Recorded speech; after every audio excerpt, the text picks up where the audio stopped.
अनेक जन्म होते हैं। अच्छा, अभी बाबा ने कहा है कि सबसे ज्यादा पतन जो होता है वो सबसे ज्यादा उत्थान होता है। हाँ। तो अभी टोले में पॉइंट आया हुआ कि सदैव बाप गोरा होता है। हैं? बाप सदैव गोरा होता है। हाँ, तुमने क्या अंतिम जन्म में उसे काला समझा है? नहीं, गोरा होता है। हाँ, तो उत्तर से सूर्य को ग्रहण लगता है कभी? कभी नहीं लगता। तो उत्तर का क्यों कहा? है? पतन शब्द उत्तर का शब्द क्यों कहा? तुम्हारे लिए समझाने के लिए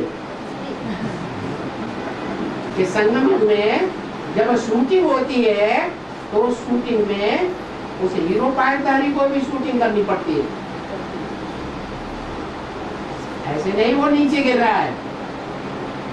अगर नीचे गिर रहा है तो जिसका पतन होता है, जिसकी शक्ति क्षीण होती है, उसकी बुद्धि में ज्ञान फैलता है, फिर कैसे पतित है? तो बाबा शिव बाप ने बोला है मैं पतित से पतित तन में आता हूँ। हाँ, तो शरीर पतित ही हुआ ना? हाँ, तन में आता हूँ। तो तन पतित हुआ ना? तन पतित हुआ। आत्मा जिसमें ज्ञान भरा हुआ है वो आत्मा को पतित कहेंगे या पावन कहेंगे? पतित आत्मा में ज्ञान ठहरेगा? है? बाबा तो कह रहे हैं 5वीं मार से गिरे तो ज्ञान सारा उड़ जाता है। बाबा ने भी कहा तो उसके इंद्रियों द्वारा जो भी कर्म होगा, है? उसके इंद्रियों द्वारा जो भी कर्म होगा वो कल्याण के लिए सिद्ध होगा। बिल्कुल। तो पतन की बात ही ये तुम्हारे समझने की बात है।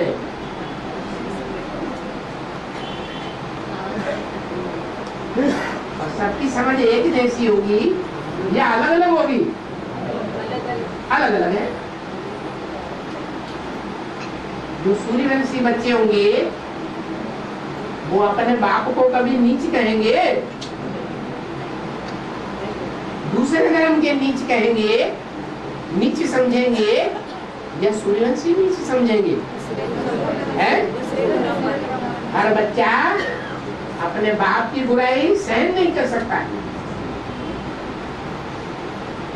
अपने गुरु की बुराई सहन नहीं कर सकता।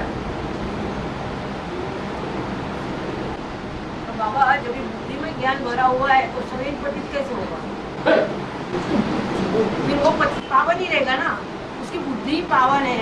ज्ञान पतितों में होता है या पावन देवता में होता है? हे माता क्या कह रही? देवता में तो ज्ञान ही नहीं होता है। ज्ञान ही नहीं होता है, उनके शरीर पावन होता है। तो पावन शरीर में ज्ञान की जरूरत ही नहीं। ज्ञान की जरूरत कौन से शरीर में है? तो बोले नारायण भी सबसे ज्यादा समझदार नारायण होता है। सबसे ज्यादा समझू नारायण होता है। हाँ। तो नारायण देवता है। हाँ। तो फिर पावन भी तो है।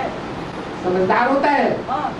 जो समझदार होता है वो दूसरों को समझाता है या नहीं समझाता है? समझाते हैं। नारायण समझाता है। शिव बाबा समझाते हैं। तो खुद ही अपनी बात को काटे दे रहे। नारायण द्वारा समझाते हैं ना। वो नारायण द्वारा समझाता है, पतित के द्वारा समझाता है या नारायण के द्वारा समझाता है? फिर पतित की बात करते हैं आपको। वो नारायण जो है वो पावन है या पतित है? उसके द्वारा समझाता है। सोच लिया करो फिर बोला करो।